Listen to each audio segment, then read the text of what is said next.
What's up, guys? Welcome once again to the Save Continue podcast. My name is Ryan Robinson. With me are my favorite peoples. Oh, yay. Tom Shelby Hello. and Shanae Howard. Hi. Every week we get together and talk about video games, hang out with you guys. Tom, Ryan. what's up? This week episode brought to you by Orange Tic Tac. So, as we talked about last week, Steam Summer Sale has been going on, and I've been continuing my shopping spree.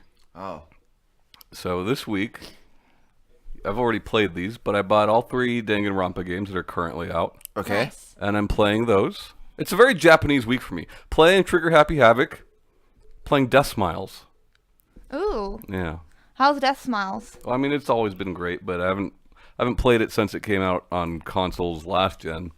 Yeah, I So saw. it's good to get back. I saw it in store a lot, but I never played it or bought it. Oh, it is great. Okay. Yeah. Well, you guys were one of you, Shanae. I feel like Shanae was working there about that time. Yeah. You remember that huge collector's edition? Yes. God, that thing was big. What was Who in wants it? that? I'm some not people sure. did. I think so. There is a cave shooter. I almost said cave story. There is a cave shooter Uh-huh. that comes with like a pillow.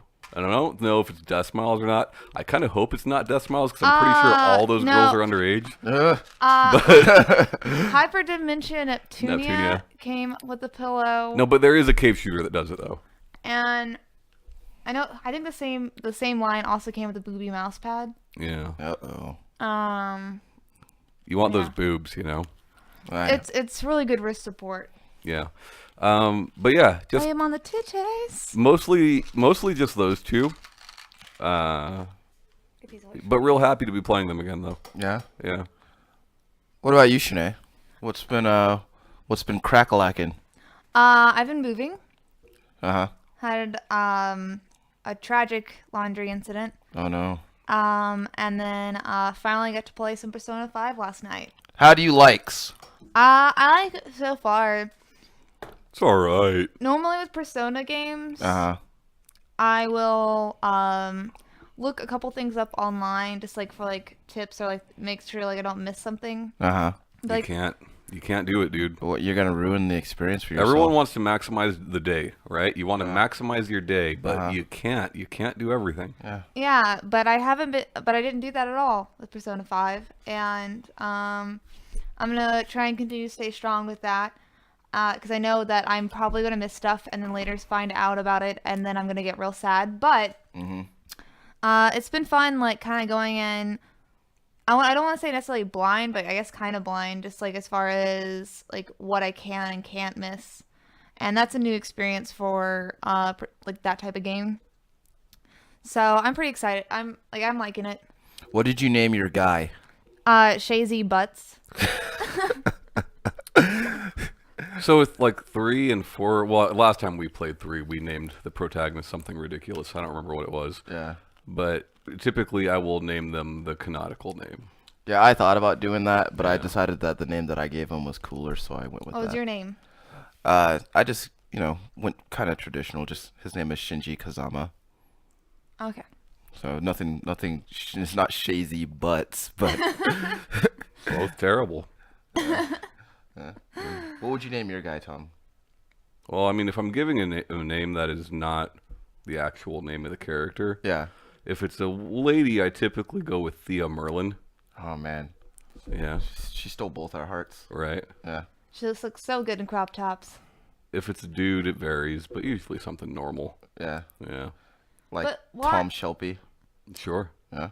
But games that like I don't know how often my name will come up in Persona 5, Yeah.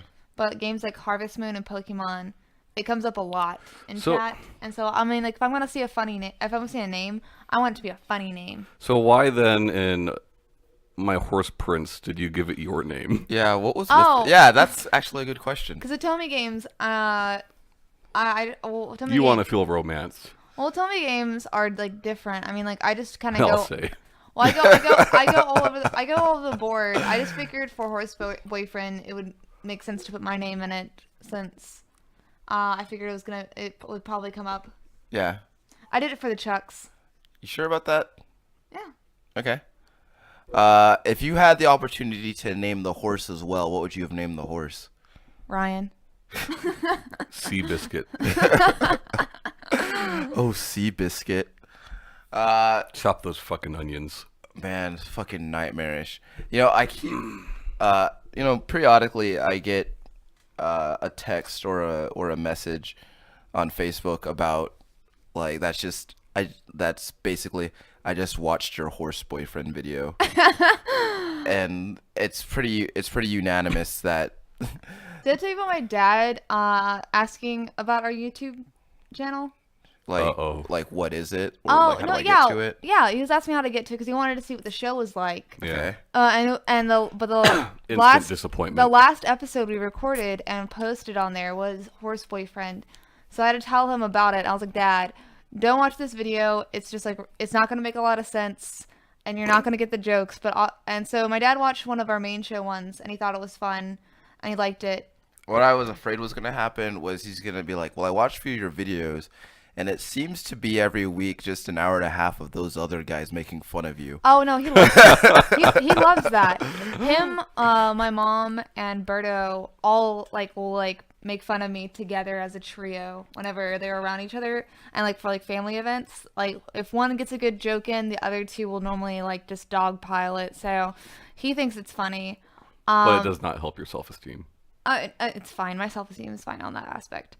But yeah, I just didn't want my dad's first video to be Horse Boyfriend. I think that would have been a good introduction. I'm sure that horse boyfriend was someone's introduction to It's us. called My Horse Prince, okay? All right, I'm sorry. You guys are going to get these people searching for horse boyfriend. I bet you anything it's though. My Horse Prince. It's the thing of nightmares. I bet you anything though if you search my horse boyfriend. There's also that weird little fellow in that game. Yeah. That guy's fine. Queagles. I kind of wish he was the love interest I could possibly go after. At first, I thought that was going to be the case, Oh no. but you know, it's a good game. What have you been playing? What have you been up to, Ryan? Well, I've been playing a lot of Diablo 3. Nice. That necromancer. Yeah, the Necromancer pack dropped a lot earlier than they initially said it would. But also a lot later than it should have. sure, yeah, Some would say years. yeah, Been here for years. yeah, because that game's been out since 2010, I think, around there. But yeah, so the Necromancer, I had my concerns about it because I had been saying, and Tom has been agreeing with me that the Witch Doctor in Diablo 3 is basically just the Necromancer from Diablo 2. Summoner. And so you just thought, how, like, if they're going to put the Necromancer in the game, how are they going to set those two apart? So I was glad to find that the Necromancer has a lot of, skills that actually set that class apart and, is actually very fun to play. Whereas there are a lot of summoning and pet-based skills, as I would expect, but there are a lot of also some other cool skills like Cool skills. just cool skills. You wear your shades when you do them. Yeah. But Sweet skills. yeah, you got some sweet skills. The game is actually really fun playing as that class. But the thing about it is, a lot more is happening on screen than I'm used to when you're playing as Necromancer, because you're summoning things all over the place, and corpses are exploding, and bones are flying all over the place. I mean, same thing with Witch Doctor, same thing with Old Necromancer. It's a bunch of shit following you around, and yeah. Well, no, it's not necessarily like the shit following you around. It's just like a lot of orbs and like weird looking spectral fireballs and shit like that. But it's a lot of fun. I still been giving some time to Darkest Dungeon. I kind of had a bad time with that the other day, so I had to step back from it. That happens. Yeah, like there's a guy that, I mean, he's been with me from the start. Ooh. He had a like Part of the OG team. yeah, he stepped in a bad trap and it took him out. And I had a little funeral for him. I didn't. But it's cool though because one You of the dug a hole in your backyard, printed out a screenshot of Yeah. him, and then buried that. so it's kind of cool because periodically the game will be like, okay, so one of these people can come back from the dead. Which one is it? Which one are you gonna pick? And it doesn't tell you the names. It just shows you their what do you call it? Their character portrait or whatever. And so you pick it and you hope it's one of the ones that you wanted to bring back. And it wasn't. No, it wasn't. I'm sorry. But I really like that game. I've been telling a few people about it that hadn't heard of it, and they seem to really like it a lot. Also, less interesting to you guys perhaps. Elite Dangerous came out on the PS4. Oh yeah. So I've a few of my friends who had been wanting to check that out who don't have a PC or an Xbox are finally getting to get into that game. And it's cool because on console there is limited flight stick support. Microsoft has finally licensed one for the Xbox to play with that game, but there's already one for the PS4. So I'm thinking about getting one for that. Wait until Ace Combat is out. There will be a better flight stick. I remember they released one for. Okay, so there's an Ace Combat that came out on the 360. I think there's a couple that came out on 360. No, Yes. what I'm saying is there's one that came out on the 360 that actually there was a flight stick bundle. Mm-hmm. Was it Assault Horizon? Or Ace Combat 6? I don't know. It wasn't Ace Combat 6. It was Ace Combat 5. And it came with a flight stick, and I'd really wanted to get that one, but I didn't have the money to get it at the time. And by the time I could have bought it, I couldn't find it anywhere except for online where it was being sold for insane prices. So I never went for it. But I do hope that that this new Ace Combat generates a new flight stick because I would really like one. So the whole game is not front to back VR, but apparently the VR parts are fucking awesome. Okay. Yeah.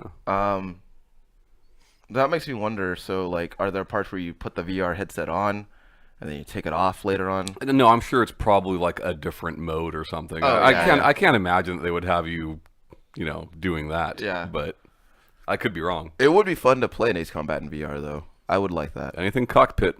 Yeah. Works well. Yeah. And yeah, that's really all I've been playing. This past week. Kind of going through some sales, on Xbox and PSN. Though the ones on PSN haven't been so great. I got a few good games on Xbox.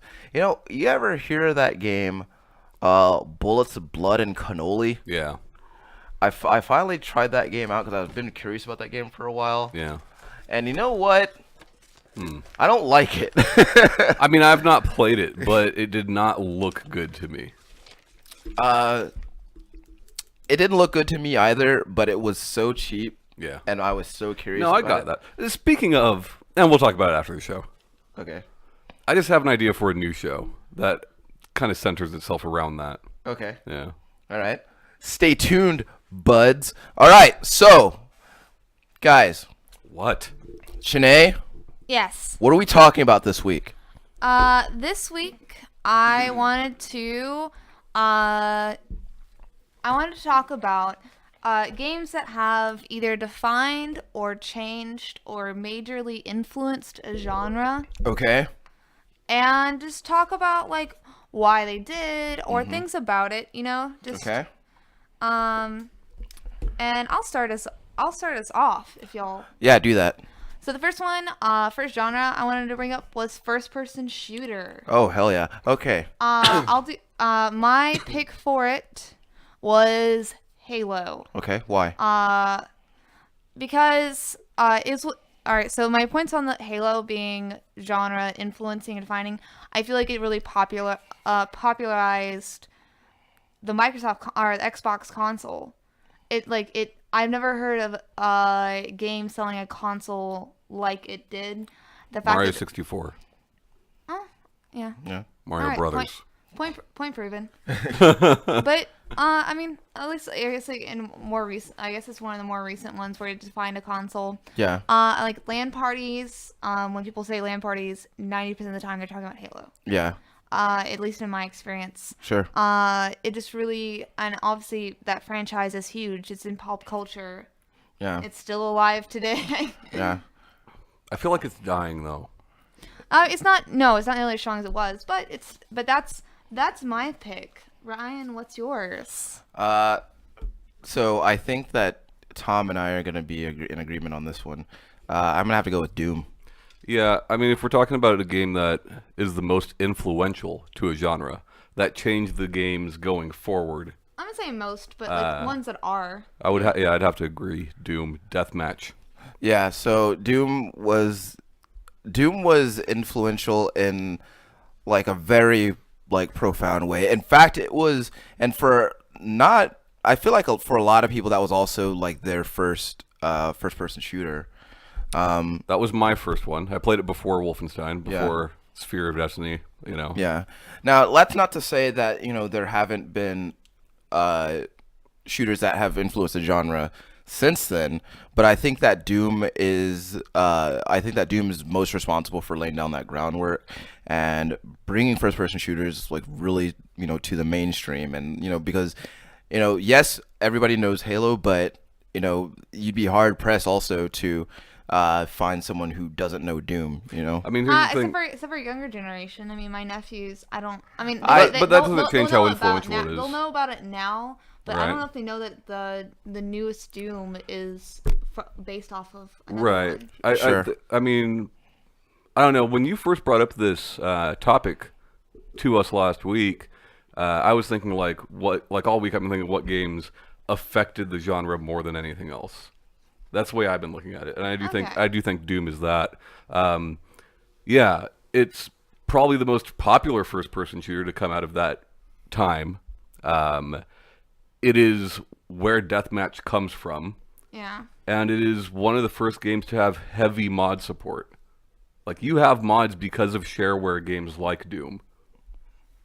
You know? As far as that genre goes, I don't want to necessarily get into it, but at least have some honorable mentions of Unreal, Half-Life, Call of Duty franchise, obviously. So I feel like Call of Duty, specifically Modern Warfare, Call of Duty 4, I should say specifically. Mm-hmm.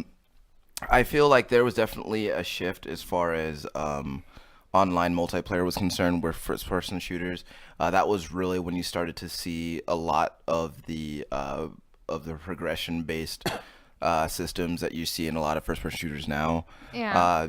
Because around 2007, when that game came out, I think that was the first game that I played that had any kind of like that was first shooter that I played that had any kind of like leveling system in its multiplayer.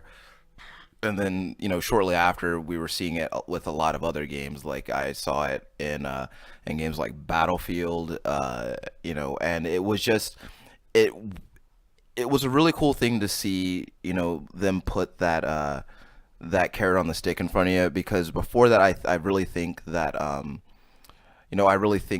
the big draw with first person shooters, like playing them online, was, those bragging rights, and we saw a little bit of it in Halo 2 a few years prior, but it wasn't as robust as it was in Modern Warfare, where you were leveling up online and unlocking different weapons. So I feel like it definitely set the groundwork for that moving forward.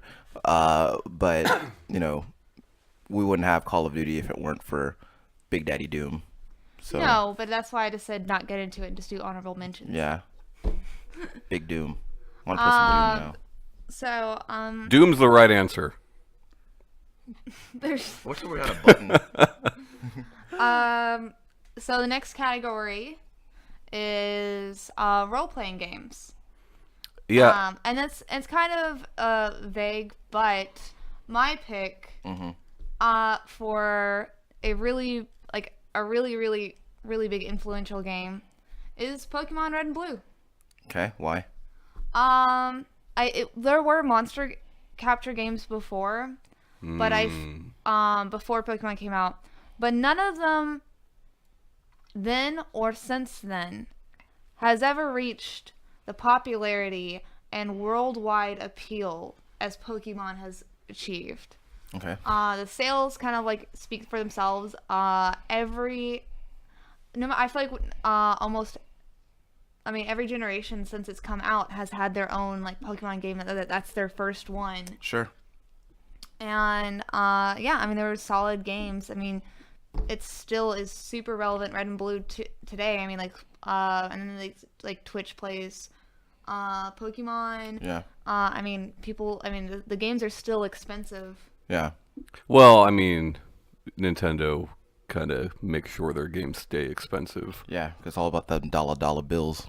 I don't think that necessarily speaks to the quality of the game, not taking away from the quality of Pokemon or what it has done for that genre. But yeah. So I'm kind of. I'd say Nintendogs isn't that expensive, bruh. Is that? Yeah, that's true. I mean, for the dogs, for the amount of pups that you're getting, that's a bargain. So I'm kind of torn on this because I mean, if we're just keeping it strictly video games, then I'm gonna have to say Final Fantasy. But if Which one? The first one. First Final Fantasy? Yeah, easily. Now, but if we're going even farther than that, then I'm gonna have to say Dungeons and Dragons. I mean, that's exactly what I said. I think that if we're gonna go for any Final Fantasy as being defining and changing, I feel like 7 was that. I feel like 7 was a lot of people's eye opener that games could make you feel stuff. As far as like cinematics in games or popularity, yeah, 7, but 7 would not exist. RPGs in the way that we look at them now would not exist if it was not for D&D or Final Fantasy. I'm not saying no. I'm not. Yeah. I'm just saying like in the Final Fantasy franchise, I would go for 7 as being the most influential. Well, it's it was the one that at the time, when it was released had the most mainstream success for sure because absolutely. That was the first Final Fantasy that you were seeing on the worst one that I can remember in my lifetime seeing like TV commercials for, and a lot of that comes from just the role playing genre was just kind of, I feel like it was still being treated as like an obscurity to a lot of people, and it hadn't at that point reached the cultural echelons that it reached when Final Fantasy VII came out. But I honestly think though that when the first Final Fantasy came out, I think that was a huge eye opener for a lot of people who didn't grow up in the 70s playing Dungeons and Dragons, that was the first real big RPG that you could play it on any video game console. Well, not to mention, like you say, you're talking about how like it's kind of a niche genre, or at least at the time it was. It's derived from a game that it was frowned upon if you played. You were a fucking dork and an outcast if you played D&D. Yeah. Not so much nowadays, or at least not nearly as bad nowadays. None. I think it still happens, that's for sure. But nowhere to the extent that it was back then. Yeah. And I think that's super important. And I think that mechanics through the Final Fantasy series and beyond in that genre in general, a lot of those mechanics start with Final Fantasy 1. There are things like jobs and all that come in later, sure, but like as far as the groundwork, I mean, I guess you could make an argument for some other stuff, but Baldur's Gate. Exactly. But Baldur's Gate was no Final Fantasy. Yeah. No, but I feel like Baldur's Gate was more influenced by Dungeons and Dragons than Final Fantasy was, if that makes sense. Mm. I mean, I could see like that is apparent in presentation. Yeah. Not saying that Final Fantasy wasn't. I'm Yeah. saying, like, Yeah. comparatively, those two. But Yeah. but D&D is what started JRPGs. Yeah. You know. And of course, the RPG, like a lot of the systems like used in RPGs, you see like reaching far into like other genres too. But I really think that, as far as not just, cultural impact, but in terms of the way that games are made, is way that RPGs were made for a long time, and to a very large extent continue to be made. I think that Final Fantasy really is the foundation for that. And it's funny because, like, it's funny though, because whenever you say Final Fantasy, kind of just like we talked about a minute ago, people automatically go to 7. Yeah. And like, but I don't feel like anyone, like, you never hear like anybody talk about the first Final Fantasy. Well, I mean, here's the thing, right? Final Fantasy as a franchise, as a series, would have been fine if Final Fantasy VII never existed. That franchise would still be around. Yeah. Final Fantasy I, however, was meant to be Square's last game. Yeah. That's why it's called that. Yeah. And it blew up to the extent that it did. It Yeah. saved that company. Yeah. Saved that franchise, you know. Hey, Free Kugel. Hey man, welcome back. Hello. Good to see you again. He asked, 7 was the first major U.S. release, right? No. No.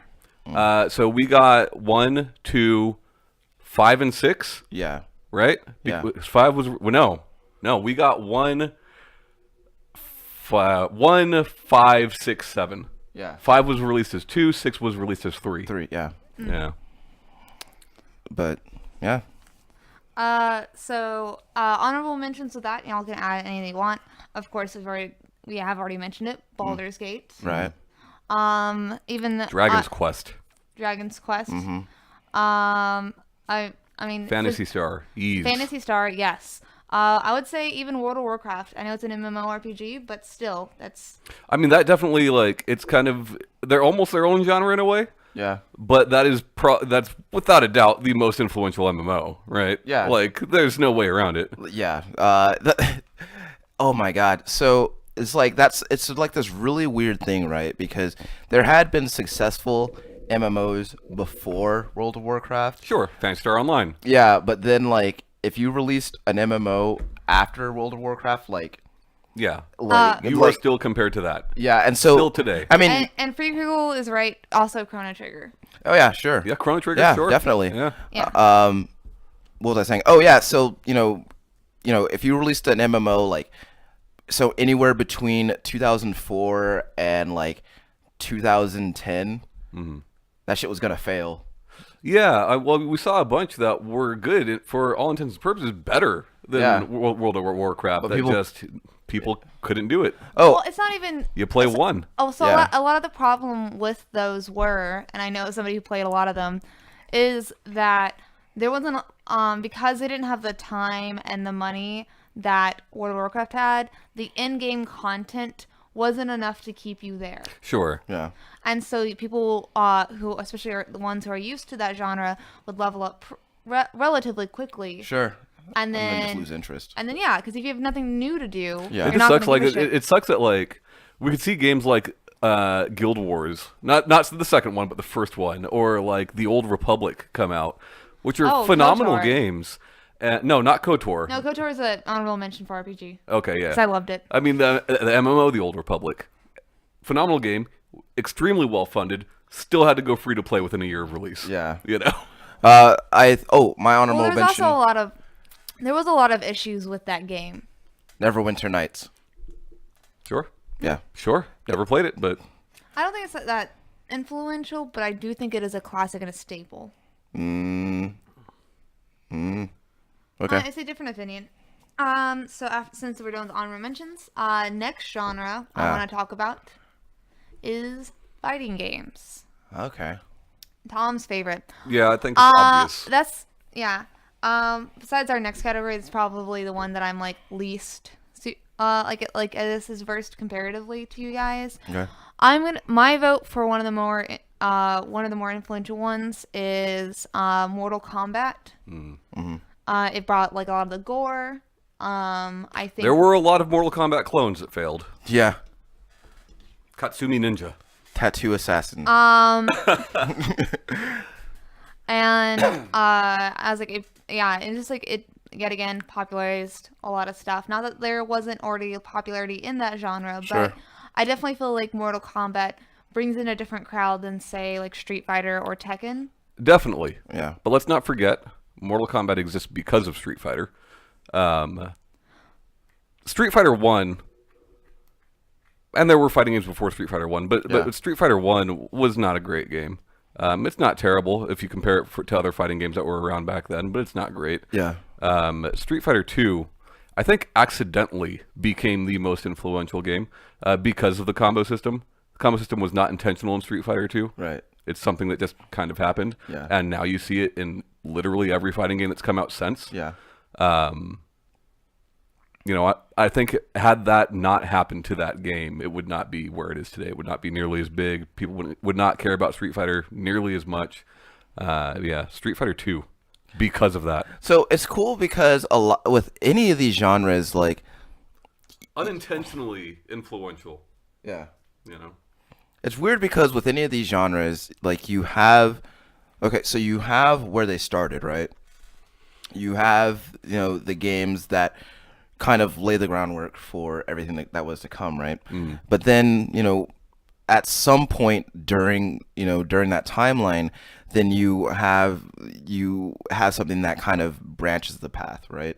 So we had Street Fighter 2 that really made the fighting scene kind of blow up, right? And then I want to say and then a little bit after Street Fighter 2, then we saw Virtual Fighter. Quite a bit after Street Fighter 2. When was like 94? Because Street Fighter 2 was 91, I think, right? I think so, yeah. Yeah. So around 94, then we saw Virtual Fighter, which made it. Then that's where we got the 3D fighters, right?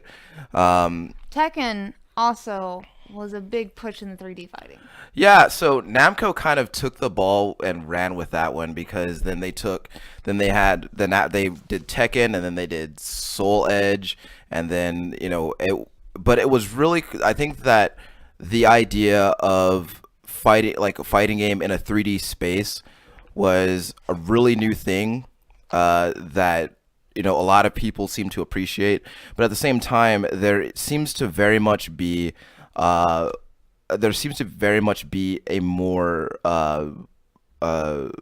fervent following around the more 2D based fighters, which is why we kind of saw it with Mortal Kombat, right? They went 3D for a little bit, and then they went back to their 2D roots just because it seems to be that people just seem to like fighting in that space more. Sure. I mean, even before that, Street Fighter went 3D and went back. Yeah, and then of course, then yes, Mortal Kombat was pretty influential, right? Because it had, like Tom said, there were like a lot of failed Mortal Kombat clones that came out, and I think that because I remember, I remember games like Time Killers, and I think around that time, not around the time of Time Killers, but mid 90s, then we saw Killer Instinct, which was really the only one that really competed for a while there. Primal Rage did okay. Yeah. I wouldn't say it held its own, but it did okay. All right. People knew that game. Yep. Freegal is asking, can we name any fighting game in the current gen that does not have combos? Shit. No. It's not a dive kick. Yeah. Does that count? Yeah, I mean, it's technically a fighting game, but I don't think that you can release a fighting game now without combos in it because it's a standard at this point. And that's exactly what I mean. It's a standard, but it's an accidental standard. They didn't mean to do that, Yeah. And I think, and if people hadn't picked up on it in Street Fighter 2, we probably still wouldn't. We might not still see. I mean, there is a possibility that eventually we would have gotten there. Sure. But it probably would have happened quite a bit later. Right. Yeah, I can't think of any fighting game that doesn't have combos in it. In fact, if I played a game like that, I would probably lose interest very quickly. Yeah, I think it would feel more like a brawler if it didn't have combos. Yeah, maybe. So the originals, vanilla Street Fighter 2, there is nothing counting your combos. But it is still there are still combos. The combos still exist. So Super Street Fighter 2 is when I think right? either Super or Super Turbo. One of Yeah. them actually started counting Yeah. the combos, but they were already there. They were Yeah. just being presented to you through Yeah, and text. then Killer Instinct just took that and like went crazy with it. Oh yeah. Oh gosh, those videos where it's just like never-ending combos. Yeah. I think as far as honorable mentions go that we haven't mentioned, I think Super Smash Brothers should definitely. Yeah, there's a lot of contention around that because there are people who don't consider that a fighting game, which I'm not sure why. Well, it's silly, right? Like, fighting games are one of the few genres that people seem to think that you need to have a HUD laid out in a certain way, and matches need to start and end in a certain way. Yeah. Whereas, like, we don't think that with shooters. It can still be an FPS regardless of what it's doing. Yeah. We don't think that with RPGs, but for some reason with fighting games, people think it needs to be this. Yeah. And I don't know. I mean, yeah, Smash Brothers is easy to get into, difficult to Doif. master. Hey Doif, what up, man? Hello. So another honorable mention, which I guess Guilty Gear is, or is Blaze Blue more popular? It's hard to Which say. which one came first? Guilty Gear came first. I thought so. I don't know which is more popular. I mean, Blaze Blue was a successor to Guilty Gear, but now Guilty Gear is back, and they're still making Blaze Blue, which is kind of. I don't I feel know. like I hear about Blaze Blue less frequently than Guilty Gear, though. Yeah. Y'all, what about Power Stone? Y'all remember Power Stone? Yeah, I No. liked Power Stone. Power Stone was early Capcom attempt at a 3D fighting game. Yeah. Yeah, and Marvel vs. Capcom. Well, yeah. Yeah. Street Fighter versus X-Men. That's the first game in that line. Yeah. Fun. I was talking about this the other day. How it's just, as an aside, it's just funny that there's not going to be any X-Men in that game because. And it started with X-Men. And they were just like, and the producer was like, "Well, because people don't remember most of those guys." Whatever. Because we all remember Rocket Raccoon, right? Well, wait, he's in this movie, you see. Oh, right. Do you have any more honorable mentions for fighting games? No. Nah. I Shaq Fu. I mean, I guess you could go back and like look at old games like Karate Champ. Like obviously those are influential to the genre. Yeah. They're not good, but they are influential to the genre. Yeah. I mean, there would be no Street Fighter without that, right? Pit Fighter. You ever play Pit Fighter, Shanae? No. For your time, I guess. I was just a speck in my mom's eye. Gross. Yeah. It was weird. So Shaq Fu 2 Electric Boogaloo. There's actually a new Shaq Fu coming out. I think it's already out on on mobile. Oh, I did not know that was a mobile game. Yeah, it's a mobile game. It looks dumb. Yeah. So next genre. Remember Memphis though? Remember how badass Memphis was? Which one's that? The like mummy looking guy? Oh yeah. Yeah. Yeah. So next genre is the one I'm probably least familiar with, and it's racing games. Yeah, this one actually was the one I was the most excited to because I also felt like this is the one I'm the least familiar with. Like the other genres, immediately I had titles for. Right. And this one is the only one that took some time. Like I had to think about it. I think that it's a toss-up. You could say Test Drive or you can say Outrun. And for two reasons. There were racing games way before these, right? Right. Ryan, you brought up, what did you bring up? Pole position. Yeah. Right? Pole position, I think, is a good argument because that's when we see racing games go to that perspective, that camera angle. Right. Right? Whereas before, typically, you'd see like RC Pro-Am type shit, top-down looking stuff, right? Yeah. But I think that the reason I say Test Drive or Outrun is because there are no racing games before those, technically before Test Drive, because Outrun came afterwards, that had modern cars that people knew about, that you could actually see somebody on the street driving, right? Not like a fucking race car, like a Camaro or a Ferrari or whatever, right? Like real normal cars. Whereas obviously Outrun is not that, but obviously it's supposed to be that. Yeah.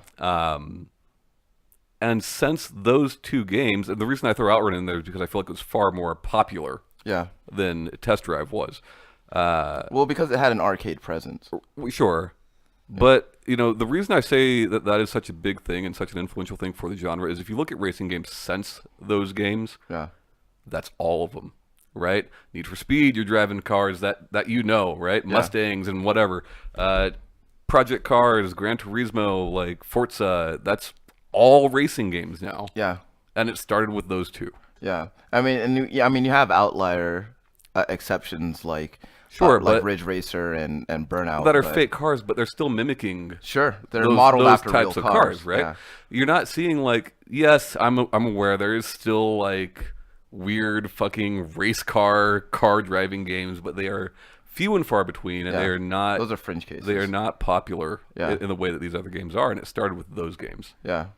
Tom, I know you said that not to read everything and just like what's like pertinent, but Free Google has yet to make it in the beginning of our shows, so he doesn't know our name. So I just told him, Oh yeah. and I said that the handsome boy in the end, referring to you, was Tommy, and he says Tom is an 11 out of 10. Oh Or shit. she, I don't know. It could be either gender. Yeah, I mean, hit me up. I'm on there. Yeah. And also, they shout out. I'll mention their shout outs at the memorable mentions. But Memorable mentions? our honorable mentions. It's okay. But I remember them. my game is I realize I've now kind of a trend with the games I've been picking. But is Mario Kart. Okay. The first one. It was. How dare you call me a PlayStation fanboy when everything you're gonna drop is Nintendo? I know, right? Oh, I was also trying to do stuff that I knew that y'all wouldn't talk about, but I did feel like could be argued for. Sure. I mean, Mario Kart created a genre, that's for sure, and Yeah, it is kart technically a racing. racing game. Yeah, kart racing. Yeah. That it was the first kart racer, and it spawned many after that. And it shall be the last. It probably will be. Well, it's funny because it's the first, and I mean, I know some people talk about CTR, but I don't think that there is a game in the kart racing genre that is superior to Mario Kart. No. Yeah. I don't know. Some people do. A lot of people think CTR is better. I personally don't. Yeah. I think so. I definitely agree with you on the points that you made about as far as with Outrun and Test Drive, because I think that those did have a significant impact on the racing games that succeeded them. Right. And I agree with you on pole position. Yeah. Like going to that camera angle changed things a lot. Yeah. And it's weird because even after pole position, we had other racing games that were from like the RC Pro Am. Oh yeah, it's still popular. Yeah, like we had. I think we had one like this week that came out that's in that style. Yeah. Yeah. Like because I think of games like you guys know Badlands. It's a Midway game. It's basically. Oh yeah, all those weird creatures, the fly creatures. No. No. What am I thinking of? I could I swear think that game's called Badlands. No, it is called Badlands, but Oh, that's it's a not different. the- It's yeah, a different game. Badlands. Yeah. I like that you knew what I was talking about. Yeah. Though. Yeah. I immediately got the image in my head. But so Badlands was a game released in I think like 89, and it was it was in that top-down perspective, and you just race. Outlands is Free Google is saying Outland. Outlands. Outlands. I feel like it was called Badlands, but if I'm wrong, I'm wrong. But it was also the first racing game that I can remember that also included like weapons. Mm. And So you're saying this is before Mario Kart, so technically this is the best kart racer. yeah, that's the argument that I'm making here. It's funny. The Mad Max NES game. You drove around top down. You had guns and shit. Yeah. Yeah. Now it's funny because there were other games that I guess could technically be considered racing games, that also did more, that had different objectives besides coming in first. Like, you guys know Chase HQ? Yeah. It was games like that where you're not technically racing, but it's still kind of a racing game.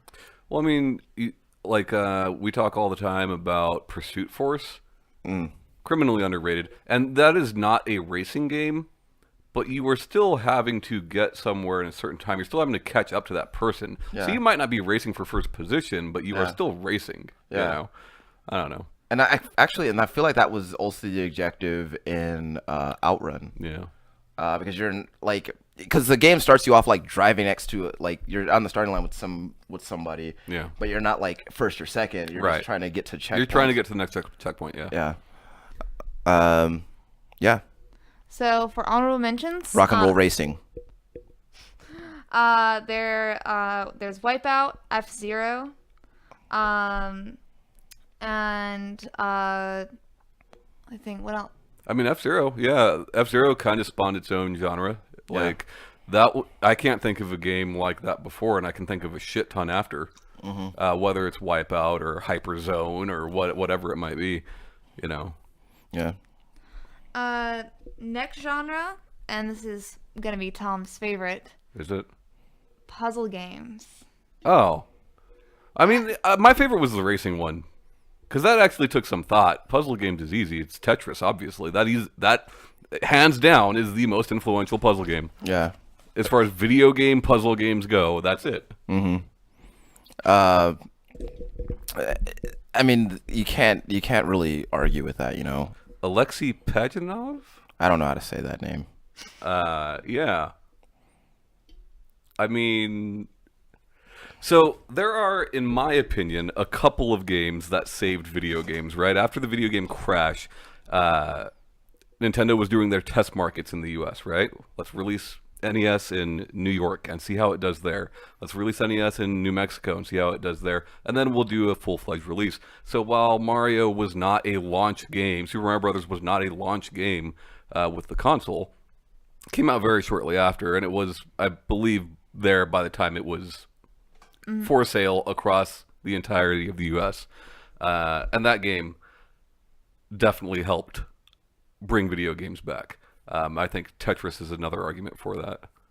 Yeah, and also Because like people that... Tetris is Wii. That's what Tetris is. Tetris is Wii before Wii was a thing, right? You had everybody playing Tetris. yeah, even if you're not what, you know, people would consider a gamer, Right. like, you know, Tetris, you probably play Tetris, Mm-hmm. right? So when did the Game Boy come out? 89. I feel like I don't know. So like, but there's also that point where, like, if you had a Game Boy, you had Tetris. Yeah. You know, but as far as puzzle games were concerned, though, like, Tetris is arguably the most influential game in that genre, and it's cool because, like, out of all the games in the other genres that we mentioned, that one I feel is the game whose formula has changed the least. Yeah, I mean, there are some changes, but yeah, the least for sure. I mean, it's the perfect game. It is the perfect game, and like, you want to talk about influential and like widespread appeal. This beats Wii. You know, 4 out of 5. That's how many people have played Tetris Yeah. today. 4 out of 5 people that are alive today have played Tetris. Yeah. Isn't that fucking crazy? Yeah. Not bought it or whatever, but have played it Yeah. in some form. That's nuts. And Yeah. you know, I don't think either of us can like really argue that Tetris is number one.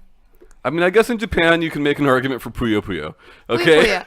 You That- know, but like, I feel like you'd also but for the rest of the world, I'm gonna say that it's influential just because of how many games are just based off of it. Bejeweled. well, yeah. I mean, you see it. columns. But like even Bejeweled, right? Yes, Bejeweled spawned a lot of things. PopCap does a lot of great work with their puzzle games. But like even games that are not Tetris, or Tetris-like, right, like not Luminous or whatever. Bust a move. If you look at Bust a Move or Bejeweled or games that are radically different than Tetris, you can still see the influence of Tetris on those games. Yeah. Oh, You for know? sure. Because at the end of the day, like, you're just matching things up and clearing stuff out, right? Yeah. You know, it's funny because, you know, my my experience with puzzle games, like out of all the genres that we've talked about today, I think I have the least experience with puzzle games. Like I put hands on puzzle games on in many different different subsets of puzzle games, but I never spent any meaningful amount of time with them. Outside of Tetris, like back when I was like 8. Yeah. But, I mean, there's also, I mean, like, I don't. What would you say is classify like Chip's Adventure as? what is that? It's this old PC game. It is. I would call it a puzzle. It is a puzzle game. Yeah, because like it's Like a top down, and you have to think You have to- almost Gauntlet style, but not so much enemies. Just learning how to get from one point to another. yeah. There's like you had to like move certain blocks certain places. You'd know it Some if you had saw it. lavas. Everybody knows this game. Like you would walk over things and get like ice powers and like Like that. you probably played it at school, like in elementary school. You probably played it in computer lab. Okay. Yeah, I mean. And yeah, that is a puzzle game. I mean, Portal's a puzzle game. These are still puzzle games, but like Yeah. most influential. Yeah, but I Chip feel like Challenge got there- nothing I mean- on Tetris. Oh no, but I'm saying like what? Do you know what games like spawn like Chip's Adventure and stuff like that? No, I mean Gauntlet came before that, and I think you can draw some comparisons to Gauntlet, but like Gauntlet is still an extremely different game from that. Yeah. Yeah. I don't know. Well, and Catherine obviously Oh, is yeah. a puzzle game, but and there's games before Catherine that like that. That one, Yeah. which is probably the most theatrical one I can think of. I mean, I think we all love Catherine, but I don't think anybody would mistake Catherine for an influential game. Oh no. You know. But yeah, I can't really think of what like spawned it off. But I mean, those games do. I mean, Until- Well, that's Intelligence Persona Cube. Team. yeah, it was Persona Team. Yeah. Yeah, that's Well, I what mean, they like did that genre for that or entire that part time. of That's what they did. Yeah, it's just Tetris is king when it comes to puzzles. As far as like just great puzzle games, though, I do think Luminous is a better game than Tetris. I would agree. I like Tetris more, but Luminous I think is, from gameplay mechanics wise, is a more And, technically sound game. And Google's asking, does Myst count as a puzzle game? Yeah, but I think like, wouldn't you think when you think of Myst, while there are puzzles, don't you think of it more like an adventure game? Because like point and click adventures, at least back in the day, all the LucasArts stuff, all the Sierra stuff, like, yes, you are solving puzzles, right? Yeah. And they're weird and obscure, very much like Myst. Yeah. Whereas now adventure games or whatever Telltale decides they should be. Right. But Yeah. So I consider games like Myst and probably also games like Zork, Nemesis to be like the what the fuck is Zork? so all right, so think Myst, right? Yeah. But a lot more weird. And but like I feel like those games were kind of the predecessor to what we now know as walking simulators. I'm sorry, I'm really blanking. And I mean, what was the little cube ones where it's like the little guy with the like speaker schnoz? What the schnoz? fuck are you talking about? So he was like round and had like a long like trumpet-esque mouth. Is it round or is it a cube? 'Cause No, a second his- ago. It's cube. It's Okay. cube. Yeah. Okay, so the guy was Cubert. You're thinking wasn't about it? Cubert. Yeah. Yeah. When you said Zork, that's the first thing that popped in my mind. It's just Cubert going Zork, Zork, Zork. No, you're thinking about Cubert. Yeah. Cubert is not a puzzle game. No, but I'm saying like that's all I can think Yeah. about. I was like, what? I don't even remember like that. Yeah. Well, the way you were describing him at first, I was not thinking of Cubert, but That has to be what she's talking about. yeah. Hold on. Is he jumping down steps? Yes, Yeah, that's yes. Cubert. Okay. All right. Sorry, I was thinking about. I knew it came out around the time that they were doing a lot of characters as circles because it was easier to draw. Shut up, Shade. Cubert's not really a circle though, Oh no, I was thinking it was. Oh, I was just trying to bring that reference in. egg. with a penis and legs. Yeah. But yeah, I mean, we got a lot of games out of that, like Mean Bean Machine. Well, Mean Bean Machine is Puyo Puyo. Yeah. just repackaged for the West. Puzzle Fighter. I like that where they were like doing the blending of the genres. Puzzle like that. Fighter's fantastic. Yeah. Give me a new one of those, please. And I remember Mortal Kombat tried to bite off that for One of their mini games. yeah, because they had like one of their games had a shitload of mini games and it had Kart like, Racer. Yeah, it had a kart racer in it, and then it had a Puzzle Fighter clone in it. It was kind of all over the place. But you see it now more than you saw like back then, where like a lot of people are trying to blend the genre of like the match 3 puzzle mechanic with another thing. Like, let's make an RPG let's make a match 3 RPG or something like that, Yeah. Puzzle Quest. That's what that game is called. People love Puzzle Quest, man. Oh yeah. Yeah. Puzzle Quest and Yeah. Brain Age. Yeah. Yeah. I could call up anybody right now and, say Tetris and they'd know it. But, all of these other puzzle games, like it's, Except for maybe Bejeweled. Catherine. yeah. You guys know Catherine? Well, yeah, that one was just like a reference to like asking y'all if it more depth. But I think like Catherine is really good though. it is Fantastic. But I think like Bejeweled is not. It's not level of Tetris, obviously, but it's Bejeweled is still. fucking awesome. Yeah. No, you're But, crazy, but, dude. but it's still enough that we're like most people are gonna I know think about a it. lot of people know Bejeweled too. I mean, 'cause Bejeweled is match 3, right? Like, what PopCap? Man, I miss PopCap before EA. You know, PopCap like pre-EA is fan fucking tastic. Bookworm and Plants vs Zombies and Bookworm's all really that. good. Like they were great, and now they're less great, and it sucks. Yeah. But yeah, original Bejeweled, awesome. You ever play Hexic? Yeah, well, if you Ryan, as you might know, if you bought an Xbox 360, Yeah, I had. that was the game you got for free. Hey, at one point, 2009, 2010, I owned a Zune. Yeah. Yeah. And the Zune had Hexic on it. Yeah, there is a sequel to that actually. Huh. Does it follow the same story? So I'm not familiar with it, but does Phantom Detective Ghost Trick count? Ghost Trick is awesome. Yeah, I'd say Ghost Trick is sort of a puzzle game, but again, I would put Ghost Trick more in with like old adventure games. It's weird, right? Because adventure games used to mean like point and click adventure and things like Myst and all that You had to solve puzzles. were puzzle games. Yeah. Like and some of them still are, right? Like Sword and Sorcery still has some stuff there. The new King's Quest still has some stuff Yeah. there.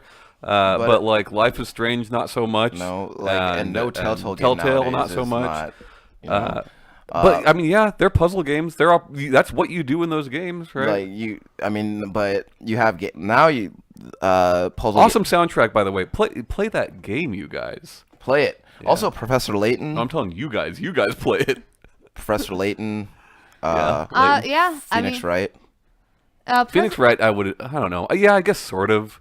Professor Layton kind of definitely Layton for sure. owns that because Yeah. I mean, when 3DS came out, there was like a Professor Layton like knockoff, and they like went after them hardcore. Do you remember what it was called? Well, there's a lot of knockoffs. There's that fucking Henry Hatsworth or whatever it is, and like, What the fuck it's a fucking Layton knockoff. There's What? a lot of them. is that? Henry Hatsworth. It's something like that. I'll have to remember it later, but I bought it and I own and it's like the characters could basically just Yeah, be like switched Henry up. Hatsworth. This motherfucker. Oh yeah, I know that guy. Oh, that's not a Layton knockoff at all. I'm thinking of a different one. Well, it's a No. puzzle. It's Henry is a puzzle Hatsworth game. in the Puzzling Adventure. Yeah. Look. Oh. All right. Yeah. I'll have to look at it later and think the name. But of Layton it. for sure, awesome puzzle games. I wouldn't consider Phoenix Wright to be a puzzle game. It puzzled me. Man, I think I like that there's a bunch of logic ones in there too. Yeah. Logic games. So Yeah, Curious I Village. kind of wanted to bookend. There's a bunch of games that we didn't mention, and like as we're going through, I keep thinking of them. And more genres we need to do. Yeah, I mean like and we could go through them. Like I know that I'm missing one of them that's like really hit me hard. It was a first person shooter, not talking about GoldenEye, but Talk about it. Yeah. Talk well- about it. Be about it. yeah. But I want to kind of bookend it with asking you guys, what do you think has been the game that is most influential to you as a person? You know, Like gut reaction.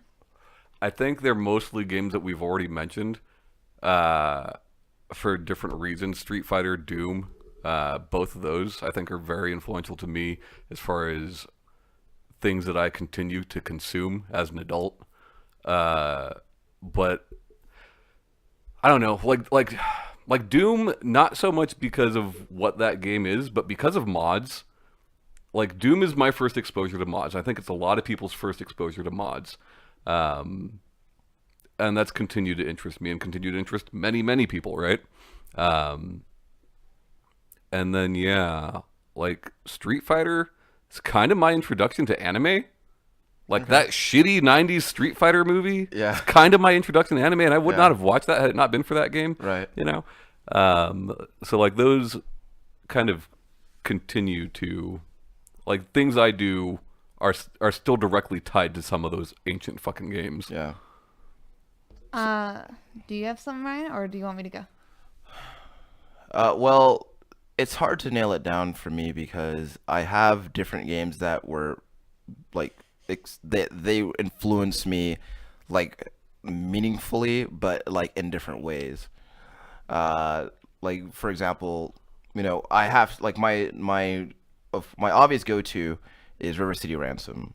Oh, yeah. I think that definitely it was definitely the first brawler I ever played.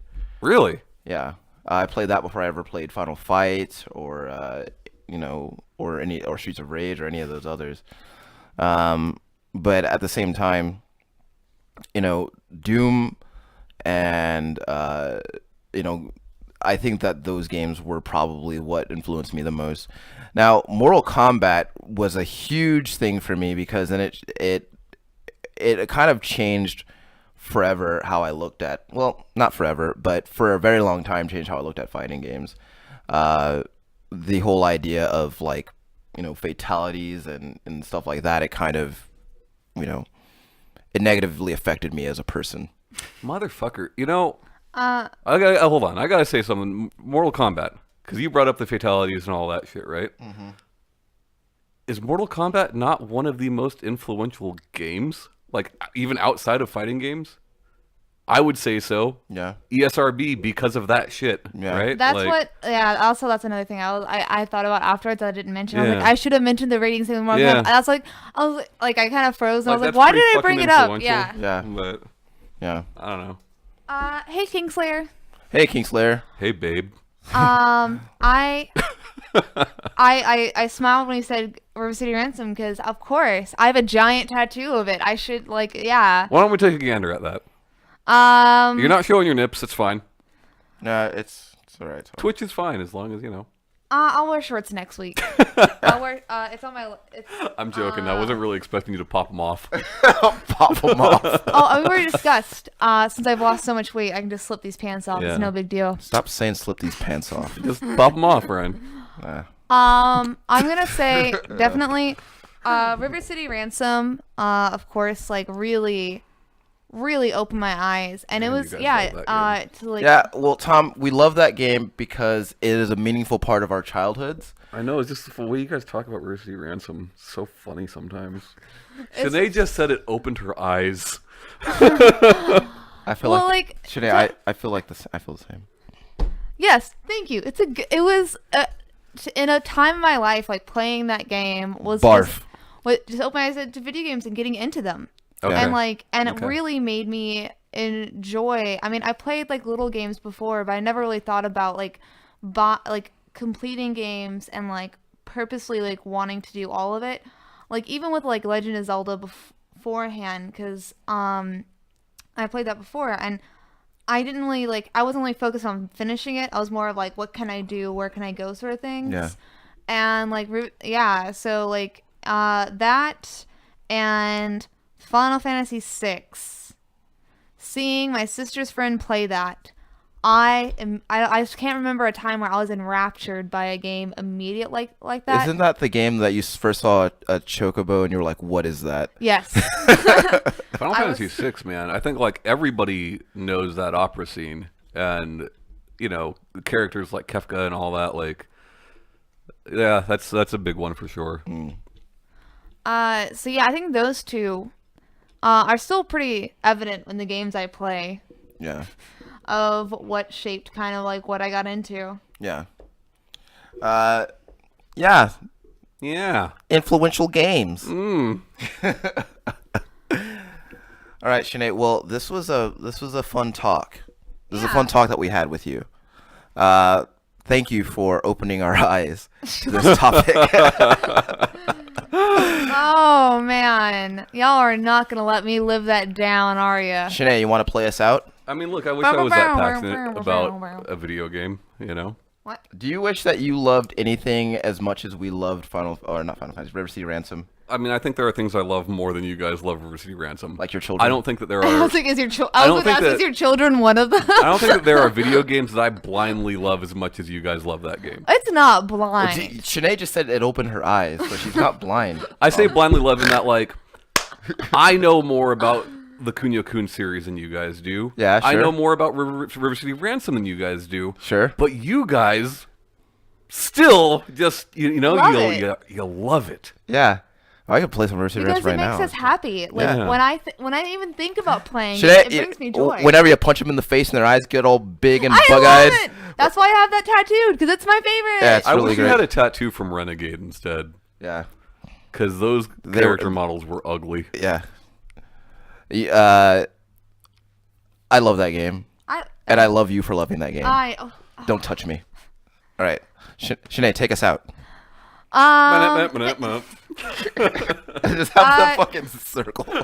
Thanks for all who joined us on Twitch. It has been fun talking to you guys. If you want to, say you missed the beginning of the show, we put it up on like iTunes, Stitcher, all the podcast apps on Thursdays. We're on the YouTubes now. We're on the YouTubes as well. We have Facebook, Twitter, Instagram. You can also we blatantly put our names out there, so if you want to find us on social media, you've got that too. Do not find me. Don't Her name is Sinead Howard. Her telephone number is 210. Joking. I don't memorize your number. Well, it's not even a 210 number. Shut up. Just to narrow it down for you guys. But yeah, no, thanks for joining us. Bye guys. Bye. Bye-bye.